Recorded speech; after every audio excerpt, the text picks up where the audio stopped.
del Señor Jesucristo. Muchos son los encabezados de los periódicos del mundo con diferentes noticias todos los días.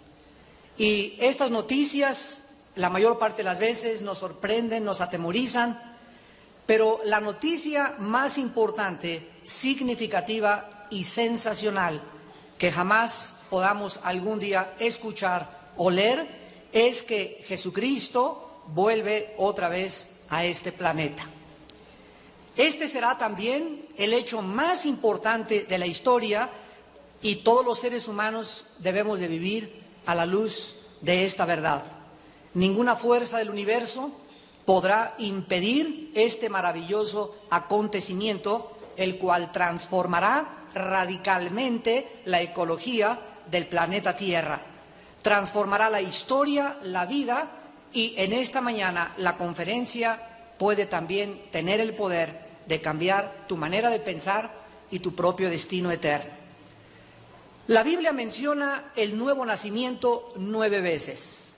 El bautismo la menciona 20 veces. El arrepentimiento 70 veces. Pero la segunda venida de Jesucristo se menciona en la Biblia más de 380 veces. Una quinta parte de la profecía de este libro trata sobre las profecías de Jesucristo. Y una tercera parte, 333 profecías de la Biblia, están relacionadas con la persona de Jesucristo. 224 de estas 333 están relacionadas con la segunda venida al mundo y 109 nada más con su primera venida. De todos los profetas del Antiguo Testamento, 10 mencionan su primera venida, pero más de 20 mencionan su segunda venida. Por cada vez que se menciona en la Biblia la palabra expiación, se menciona 2 veces la segunda venida de Jesucristo. Más de 150 veces se menciona en el Nuevo Testamento: estén listos porque Cristo viene. Damas y caballeros, no cabe duda que la verdad más gloriosa y emocionante de la Biblia es la segunda venida de Jesucristo. Y así como la Biblia profetiza con claridad de detalles que nos encontramos verdaderamente por primera vez en la historia y que somos la primer generación que tal vez seamos testigos de este acontecimiento maravilloso, de la misma forma se anunció también hace 2000 años, con cientos de años de anticipación, su primera venida. Por ejemplo, el profeta hebreo Isaías, en el capítulo 7, versículo 14, escribiendo 750 años antes de que Cristo naciera, en el versículo 14, dijo las siguientes palabras: por tanto, el Señor mismo les dará señal. He aquí que la Virgen concebirá y dará a luz un hijo, y llamará su nombre Emmanuel, que significa Dios con nosotros. 750 años antes de que el Mesías hiciera su arribo por primera vez a este planeta, este profeta escribió que cuando viniera el Mesías no iba a entrar al escenario mundial como entramos tú y como entramos yo, a través de un padre y de una madre, sino que la madre del Mesías sería una mujer virgen. Y aquí la palabra hebrea para virgen es la palabra alma, con H al final, que significa una doncella entre los 14 y los 16 años de edad. Así pues, Miriam, que es un nombre verdadero, el cual se tradujo María al castellano, trajo a este mundo a un ser sin la intervención de su esposo, de aquel que estaba desposada y que se iban a casar después. Entonces, cuando el ángel se le aparece a María y le dice: María, bendita tú entre las mujeres, el Señor es contigo, el santo ser que nacerá será llamado Hijo del Altísimo. El Espíritu Santo cubrió a esta muchacha de entre 14 y 16 años de edad, y el Espíritu Santo, de acuerdo a la narración bíblica, fue el que engendró dentro del vientre de María al Salvador del mundo, a Jesucristo. Ahora nosotros entendemos, cientos de años después, a la luz de la investigación de la genética, principalmente en los últimos 160 años, ya que en 1860 Gregorio Mendel hizo los primeros descubrimientos de la genética y comenzaron a establecerse las leyes determinando que a través de los espermas humanos se transmite literalmente y físicamente todas aquellas cosas que tenía tu abuelo a través de los cromosomas y ahora del ADN. Nos damos cuenta que la sangre es realmente la portadora de casi todas las herencias del ser humano. De acuerdo a la Biblia, Jesucristo no podía tener sangre como la que tú tienes y como la que yo tengo, porque la Biblia dice que es en la sangre donde se encuentra la vida. Y antes de que se descubriera la circulación de la sangre, la Biblia decía con cientos de años de anticipación que la vida del cuerpo se encontraba precisamente en la sangre. Así que si José hubiera tenido relaciones con María, hubiera Cristo heredado la sangre o la maldición del pecado que viene a través de la corriente sanguínea desde nuestros primeros padres en el huerto del Edén. Así pues, la sangre de Cristo no podía ser sangre humana, tenía que ser una sangre divina, una sangre especial, una sangre sin contaminación para que pudiera expiar en la cruz del Calvario nuestros pecados. También el profeta Miqueas, que escribió cientos de años después de que antes de que naciera el Mesías, en el capítulo 5, versículo 2, anuncia con 550 años de anticipación el lugar donde iba a nacer el Mesías. Pero tú, Belén Éfrata, pequeña para estar entre las familias de Judá, de ti me saldrá el que será Señor en Israel, y sus salidas son desde el principio, desde los días de la eternidad.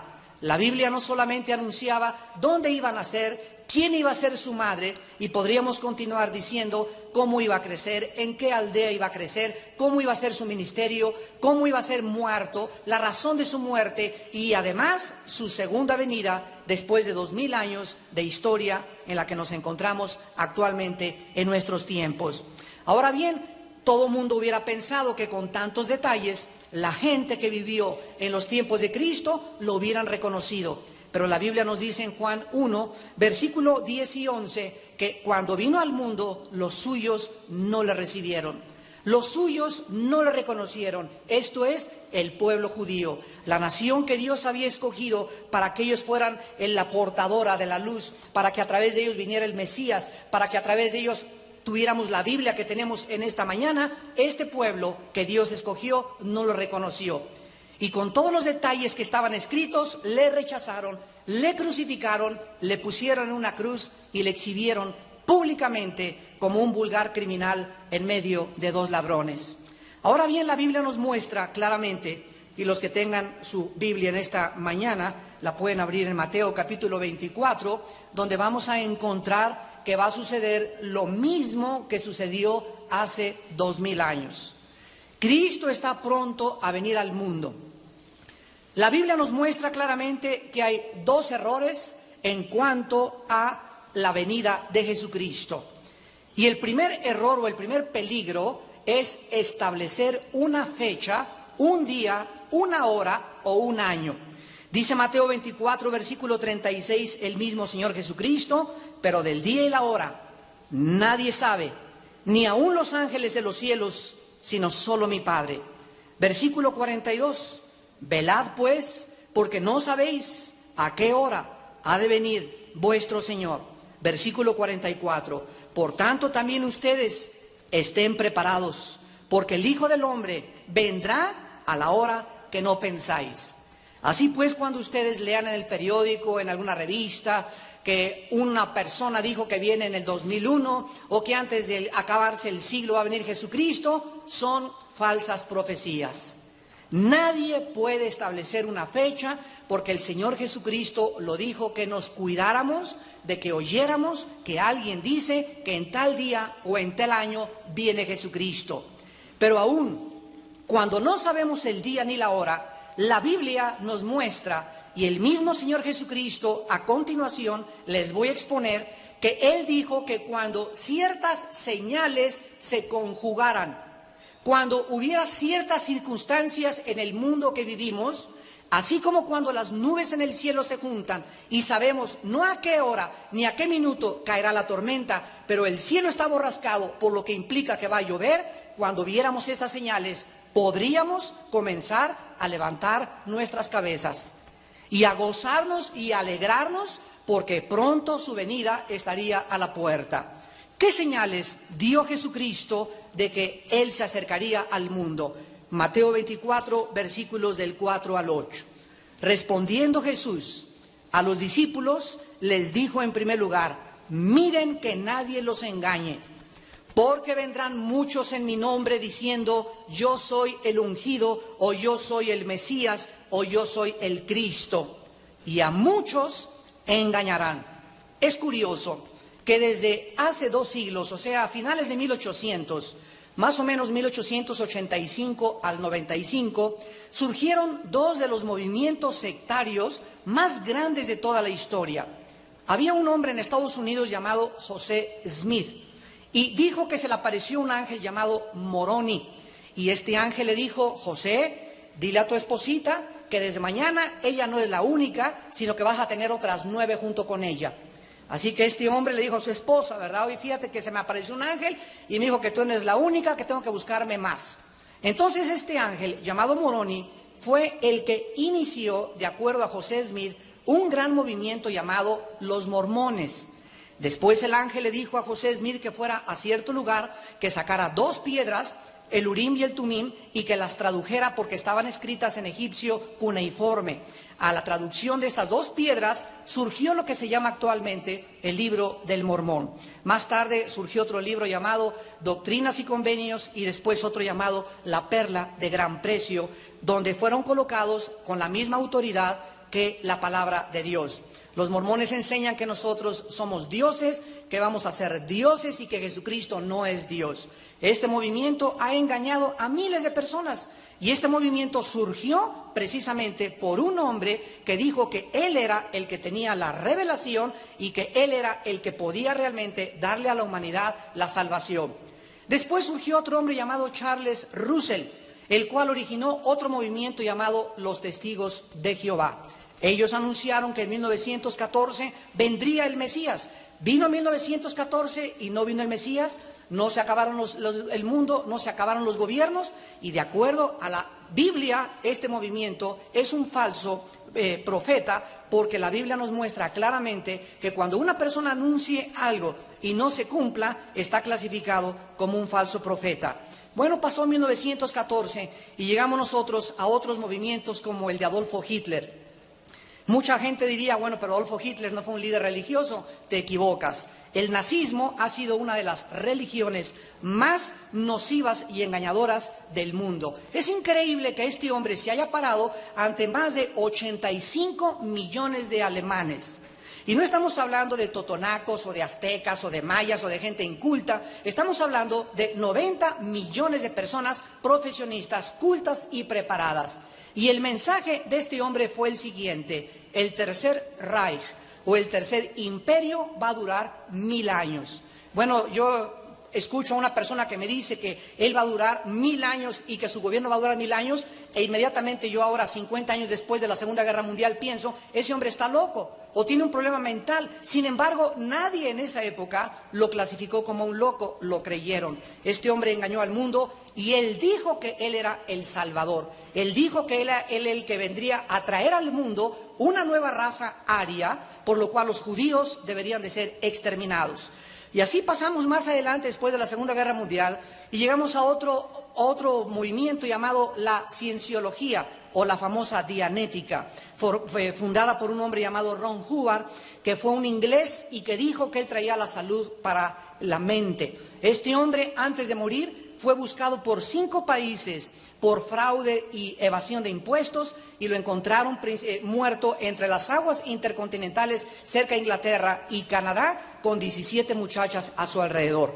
Así que este hombre, el que fundó este movimiento llamado el de la salud mental, era una persona depravada e inmoral totalmente. Y él también, al postular esta filosofía, miles de personas se han adherido a este movimiento sin darse cuenta que es otro engaño. Y así tenemos en 1978 a Jim Jones, un pastor metodista que dijo que él era Dios, que él era el papá, él era consejero de la esposa de Jimmy Carter, un presidente americano particular, y se llevó a 1000 personas a la Guyana, donde les dijo que todos estaban en contra de ellos, que los iban a matar, que él era el único que los podía salvar, y finalmente se envenenaron junto con él, que se quitó la vida allá en 1978, etcétera, etcétera.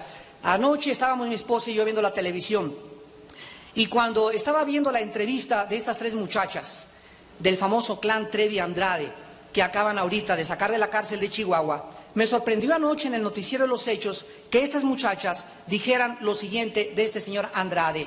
Estábamos como hipnotizadas nosotros, como algo psicológicamente. Él nos dijo que todo el mundo era nuestro enemigo y que solamente él nos podía ayudar.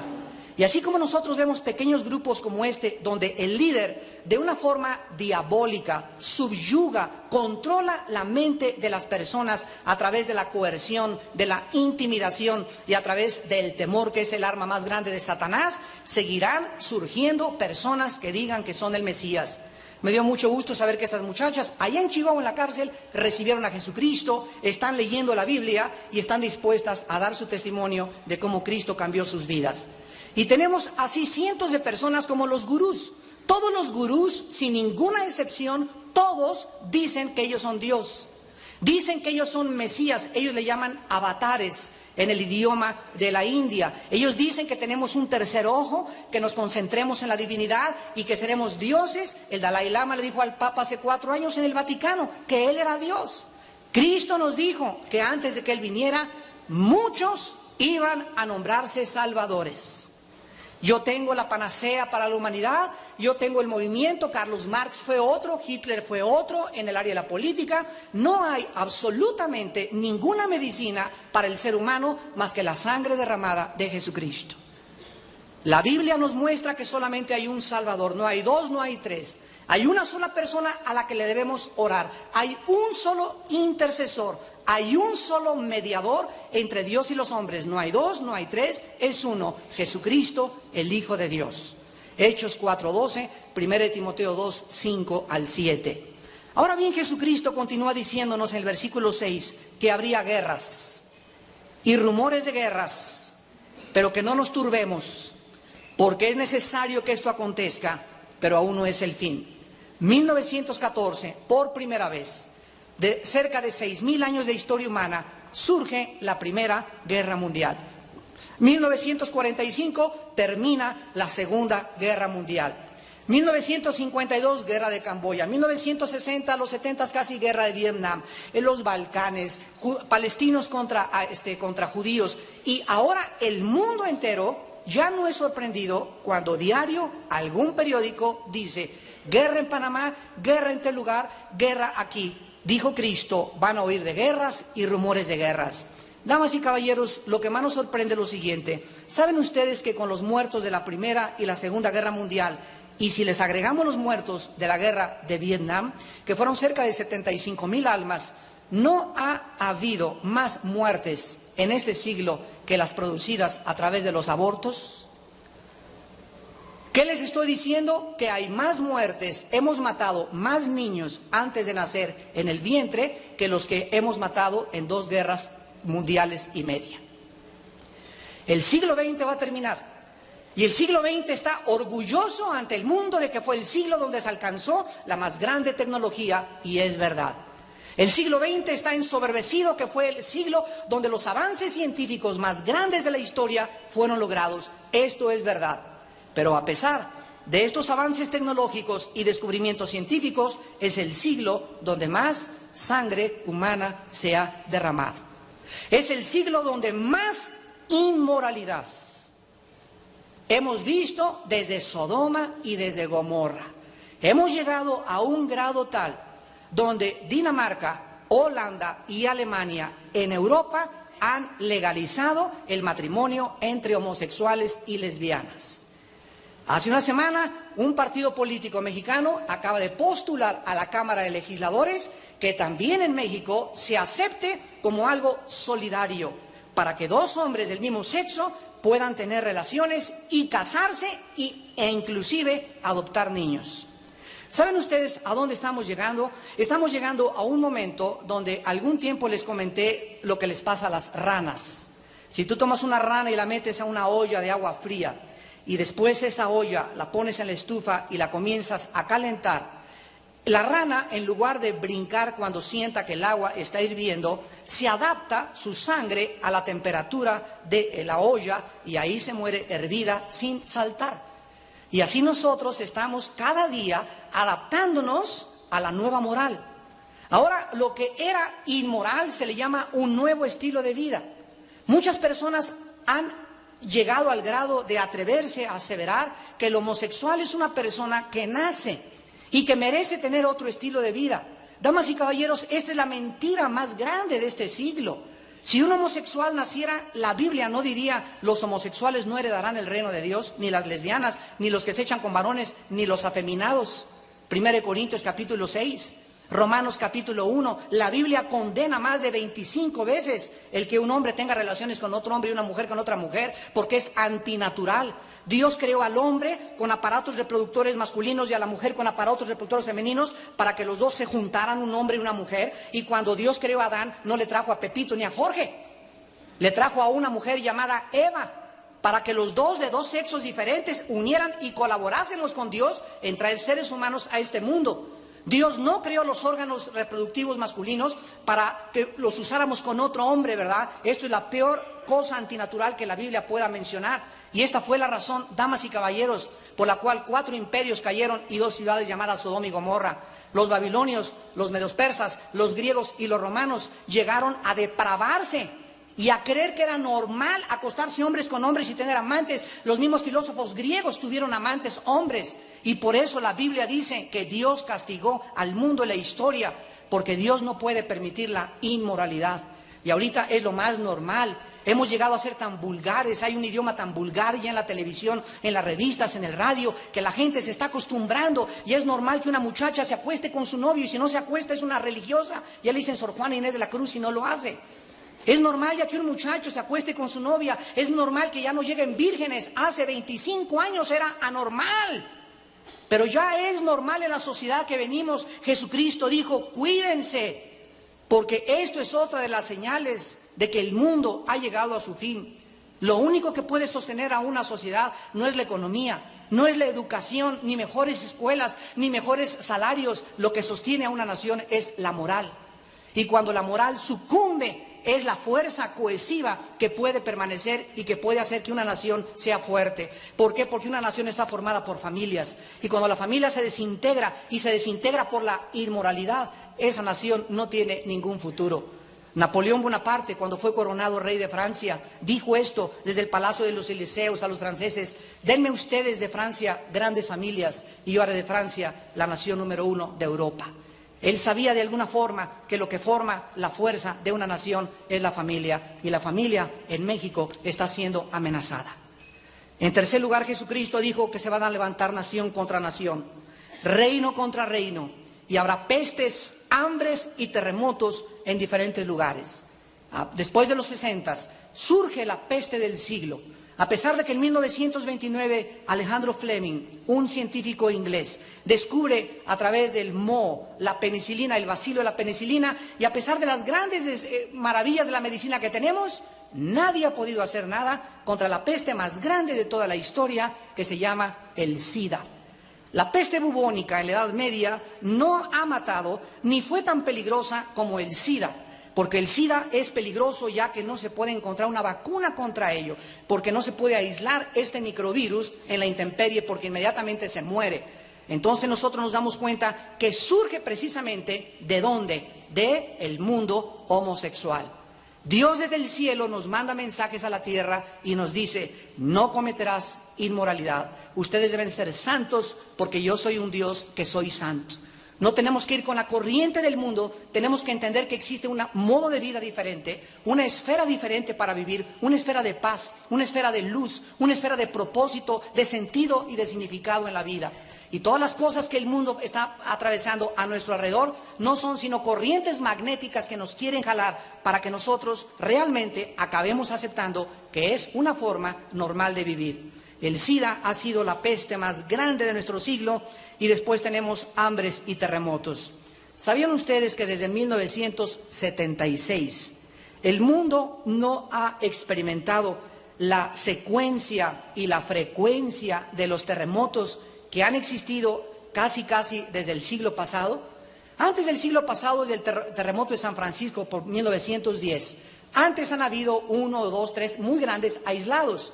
Pero de 1976 a nuestros días, de acuerdo al Instituto de la Sismología en Estados Unidos, se han quintuplicado del 76 a nuestros días los terremotos. El año pasado simplemente hubieron más de 780 terremotos en el mundo entero. Y esto es una de las más grandes señales de que sería el principio de los dolores.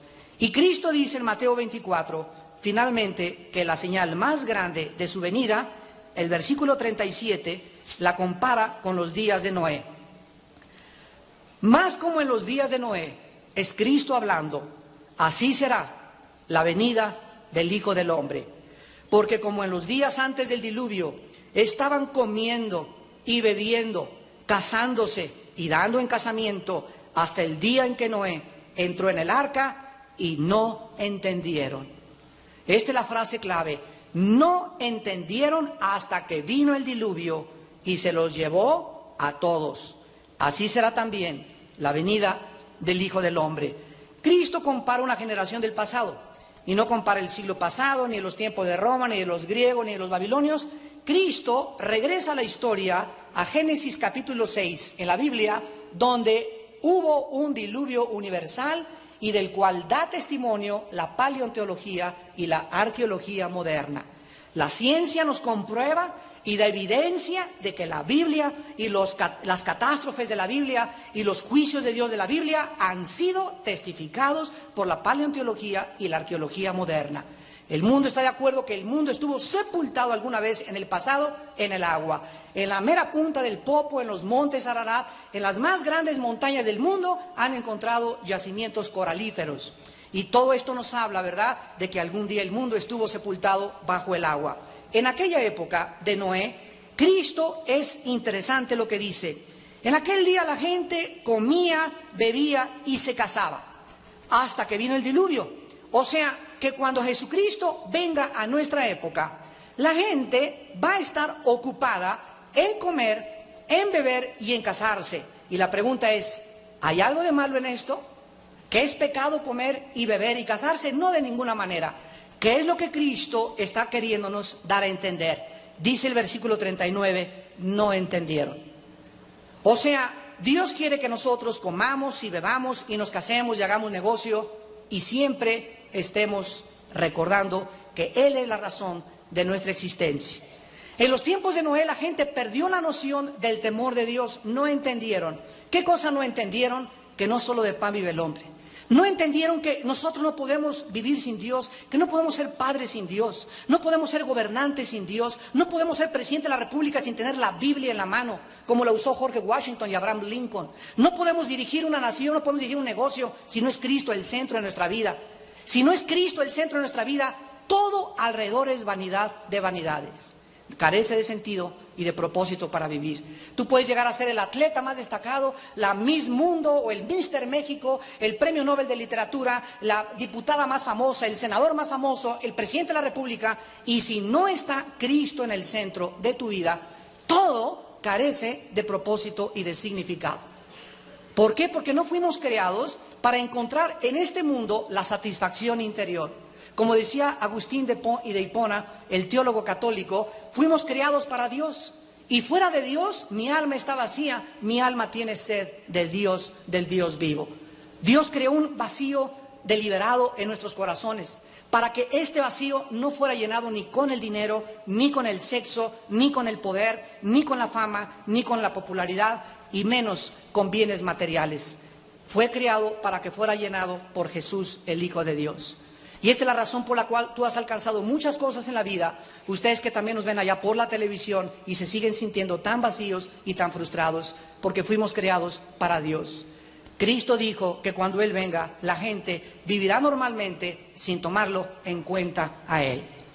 Ahora bien, tenemos en segundo lugar algo importante, porque dice la Biblia que cuando Él venga, los cristianos verdaderos le estarán esperando como en su primera venida.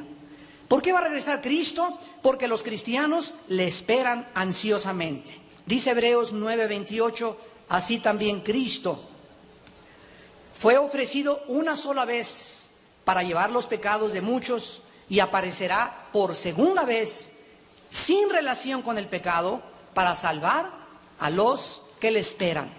En Romanos 8 dice la Biblia en el versículo 20, la creación fue sujetada a vanidad, no por su propia voluntad, sino por la causa del que la sujetó en esperanza.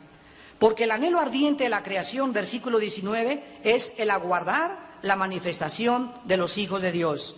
Versículo 21, porque la misma creación será libertada de la esclavitud de corrupción a la libertad gloriosa de los hijos de Dios. Es interesante, damas y caballeros, que la Biblia use una frase que se descubrió precisamente en los últimos siglos, que se llama en el área de la física la ley de la entropía. ¿Qué dice la ley de la entropía?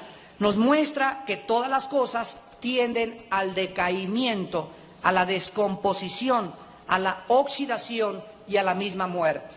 Tú y yo nacemos y comenzamos a morir. Cada día perdemos miles de células, cada día perdemos menos oído, menos vista tenemos, el corazón trabaja más lento, mi hígado también, mi estómago. Todos nacemos, llegamos a un pináculo que son los 30, 33 años de edad, y de los 33 años de edad, de acuerdo a la Biblia, comienzas tu descenso. Comenzamos, dijo el otro. De los 33 comenzamos a descender. Y si a los 33 no tuviste fundamentos, no tuviste fuerza, no tuviste visión, va a ser 2, 3 veces más difícil de aprender y de cuidar tu salud que antes de los 33. Las paredes se despintan, el acero se rumba, se oxida, todo tiene una ley de la descomposición. La Biblia le llama la ley de la corrupción y la ley física humana le llama la ley de la entropía.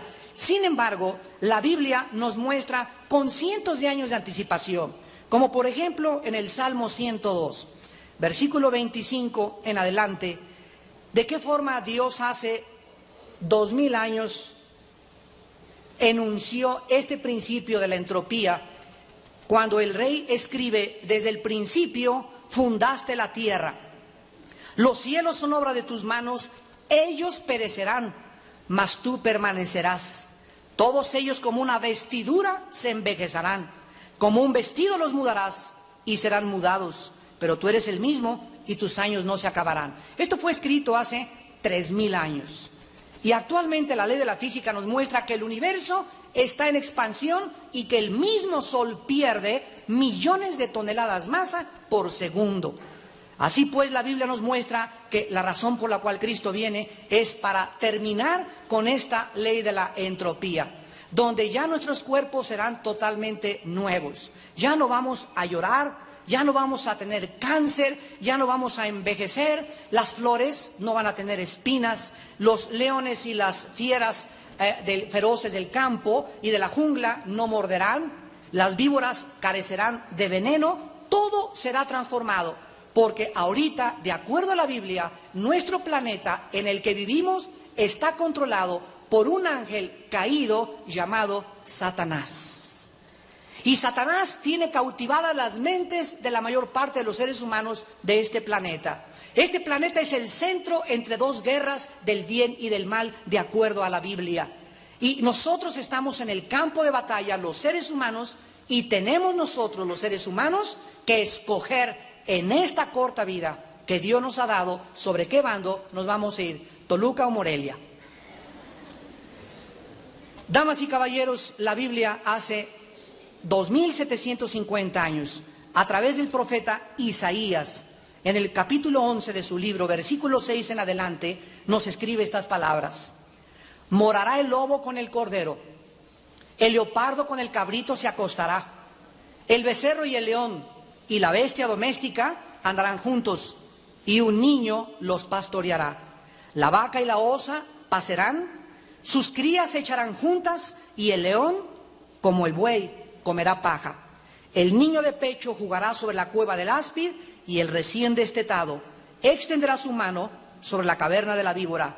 No harán mal ni dañarán en todo mi santo monte, porque toda la tierra será llena del conocimiento de Jehová.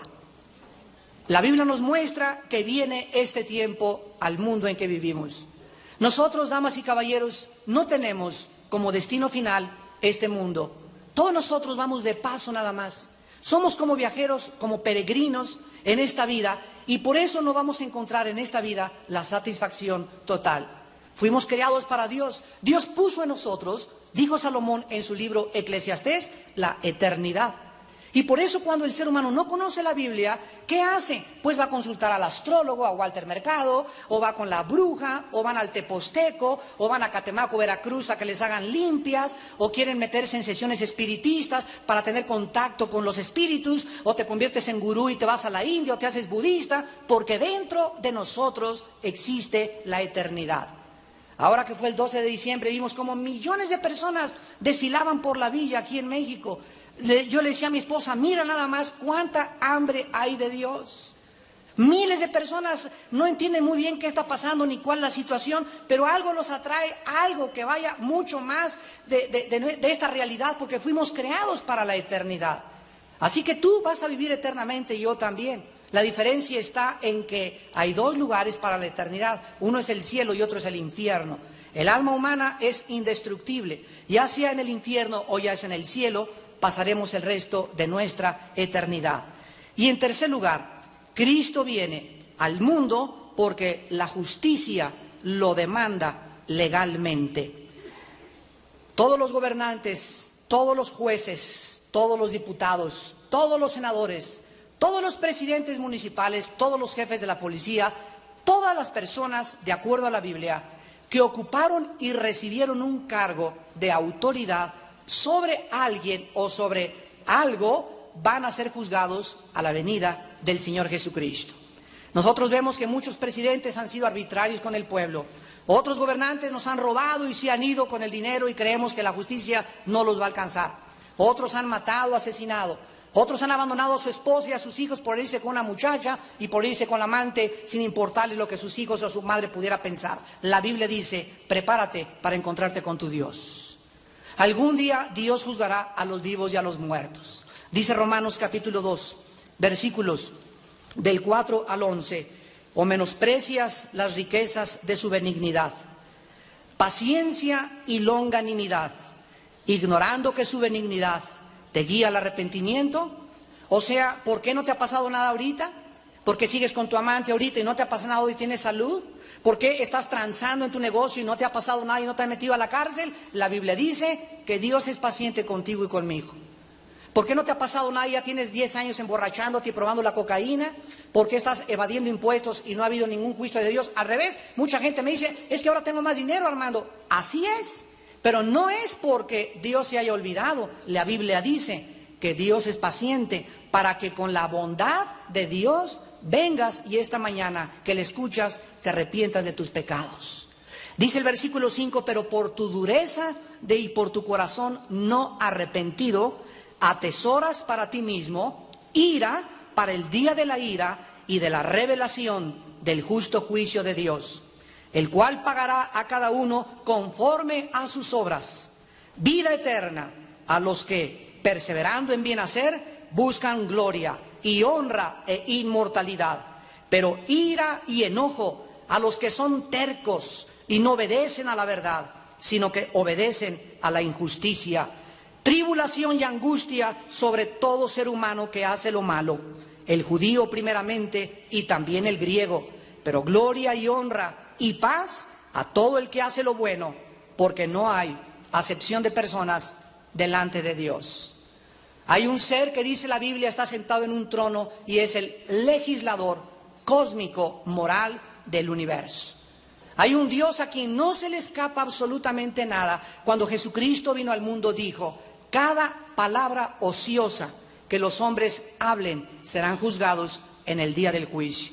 Tú puedes hacer en esta vida lo que tú quieras. Tú puedes en esta mañana ante este mensaje reírte. Puedes decir no es cierto. Puedes decir no me interesa, se la vi, la dolcevita, yo primero el que no tranza no avanza. Tú puedes pensar lo que tú quieras, pero la Biblia dice: Dios en esta mañana te anuncia en su misericordia: prepárate para el día del juicio. He aquí vengo pronto y mi galardón conmigo para recompensar a cada uno según sus obras. Vean lo que dice la Biblia de la venida de Cristo en el Antiguo Testamento. Isaías escribe que el Señor vendrá con fuego y sus carros como torbellino, para tornar su ira en furor y su reprensión en llama de fuego.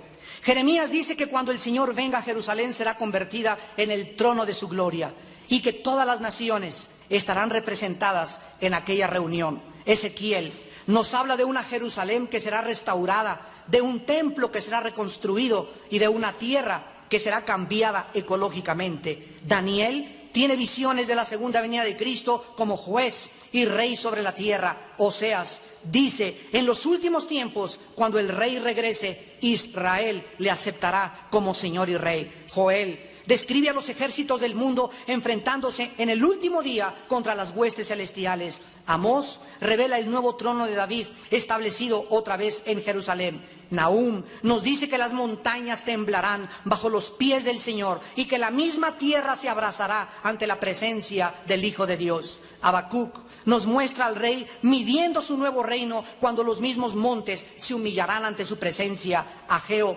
dice que serán trastornadas todas las cosas y que solamente quedará en pie las cosas de Dios cuando venga el Señor. Zacarías nos describe a Jesucristo posándose otra vez en el monte de los olivos, las montañas partiéndose por la mitad y formando un valle enorme. Malaquías termina el Antiguo Testamento mostrándonos al príncipe que viene como fuego purificador y como jabón de lavadores y como el sol naciente que llenará toda la tierra de su gloria.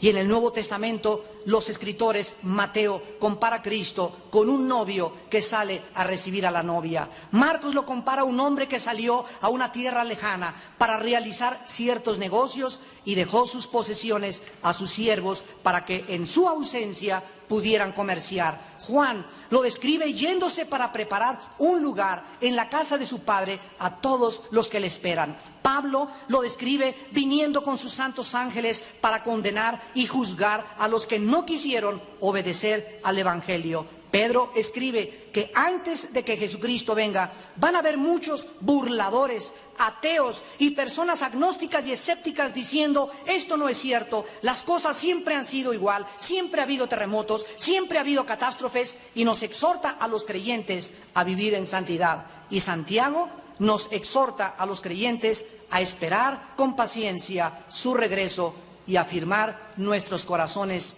delante de Él. Damas y caballeros, la verdad más gloriosa de la Biblia es que aquel hombre que hace 2000 años murió crucificado en una cruz va a regresar. Ese hombre que vino como un cordero, que en el huerto de Getsemaní cruzó sus manos para que le ataran los soldados romanos, que ante sus enemigos se enmudeció. Cuando Pilato le dijo: ¿quién eres? ¿Qué acaso tú realmente eres la verdad? Cristo no le contestó, porque él sabía quiénes habían de creer. Y él sabía que ese hombre estaba endurecido y que era un pusilánime y que iba a lavarse las manos y le iba a entregar a la multitud que querían asesinarlo. Herodes también le dijo: es que tú eres realmente el Hijo de Dios. Y todo aquello que pasó hace 2000 años, que se repite ahora el 24 de diciembre con su nacimiento o su celebración, dice la Biblia que ya no vendrá como vino hace 2000 años. Ahora que Jesucristo venga, dice Apocalipsis 19, versículos 11 en adelante: entonces vi el cielo abierto. He aquí un caballo blanco, y el que lo montaba se llama Fiel y Verdadero, y con justicia juzga y pelea. Sus ojos eran como llama de fuego, y había en su cabeza muchas diademas, y tenía un nombre escrito que ninguno conocía sino él mismo.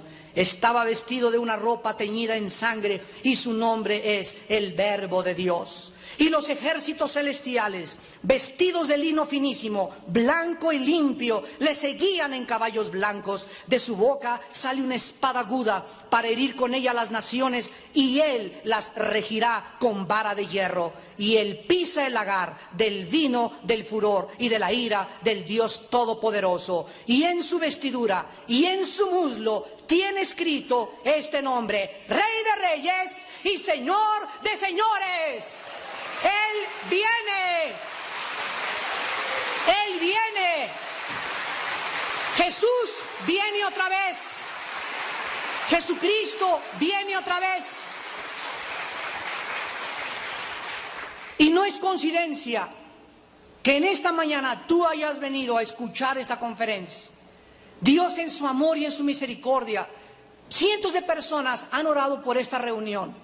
Y el hecho que tú estés aquí en esta mañana escuchando, después de todo lo que oímos en la televisión y en el radio y en las películas, después de tantas filosofías y de tantas cosas tan huecas y tan vanas, esto es lo único relevante en tu vida, porque es lo único que tiene valor eterno. Jesús dijo: ¿de qué le sirve al hombre ganar el mundo entero si pierde su alma? Comparando a Jesucristo el valor de una sola alma, que es tu alma o mi alma, Jesús dijo: júntame todo el oro, toda la plata, todas las posesiones, toda la fama, todo el poder que un hombre pueda tener. Nada de eso es comparable con el destino eterno de esa alma. Si tú ganas el mundo y pierdes tu alma, la vida que viviste en este planeta no tuvo propósito ni significado. Naciste en las tinieblas, viviste en tinieblas y regresaste a las tinieblas, porque así lo quisiste tú. Dios no puede violar nuestra libertad, nuestro libre albedrío. Somos agentes morales delante de Dios, y Él nos va a juzgar de acuerdo a la decisión que nosotros tomemos. Él pudo haber creado una raza humana donde todos le amáramos como robots, pero a Él le plació, de acuerdo a la Biblia, en Efesios capítulo 2, mostrar las abundantes riquezas de su gracia para con nosotros en Cristo Jesús. En aquellos seres, los mismos ángeles, no fueron creados robots. Se les dio la oportunidad y la tercera parte se rebeló contra Él. En esta vida Dios te da tu oportunidad y te dice: yo no te voy a forzar a que vengas a mí. Yo no te voy a obligar, lo podría hacer, pero no lo hago. Porque si Dios violara la libertad humana, nos robaría la característica más grande que tenemos como seres: la libertad de escoger entre el bien y entre el mal. Dios nos pone la bendición y Dios nos pone la maldición. Dios nos dice: hay un camino, y ese camino nada más es Jesucristo. Una vez una señora me dijo: yo creo, Señor, que hay muchos caminos a Dios y que todas las religiones llevan a Dios. Le contesté: ¿es cierto que todos los caminos llevan a su casa? ¿Es cierto que usted puede tomar cualquier calle que tenga y la va a llevar a su casa? ¿Es cierto que cualquier camino nos lleva a Querétaro? ¿Es cierto que todos los caminos nos llevan a Acapulco? No, no es cierto. Hay una carretera, hay una calle para cada destino. Entonces es la mentira más grande de que todos los caminos llevan a Dios. No es verdad. Jesús dijo: yo soy el camino. Así que si tú estás en cualquier otro camino que no sea Jesús, hay caminos que parecen derechos, pero su fin es camino de muerte. Dios quiere que tú sepas que hay un camino y es Jesucristo. Hay un solo Salvador, no hay dos, no hay tres, hay un solo Mesías. Solo alguien murió en una cruz. Y es tan grande su vida que ahora el 24 el mundo entero celebra su nacimiento, inclusive los mismos ateos. Qué increíble que nadie se acuerde cuándo nació Buda, Hare Krishna, el Dalai Lama, el Maharaji, Mahatma Gandhi, Aristóteles, Demóstenes, el que tú quieras. Nadie es celebrado y honrado en la historia como Jesucristo. Se paran las actividades, hay vacaciones y hasta los ateos se toman vacaciones. Y es tan impactante la vida de Cristo que no solamente el mundo celebra su nacimiento, sino que ahora en abril, próximamente en los próximos 3-4 meses, el mundo otra vez se va de vacaciones para celebrar la famosa Semana Santa. Es tan impactante la vida de Cristo en la historia que ha paralizado 2 veces al año las actividades de los seres humanos para que recordemos que Él dijo que Él era la luz del mundo y que todos aquellos que le siguieran no iban a permanecer en tinieblas. Él dijo que Él era la resurrección y la vida y que si tú en esta mañana crees en Él, tendrás la vida eterna. ¿No quisieras en esta mañana, hoy que tu corazón ha sido preparado por el Espíritu de Dios venir a la cruz del Calvario.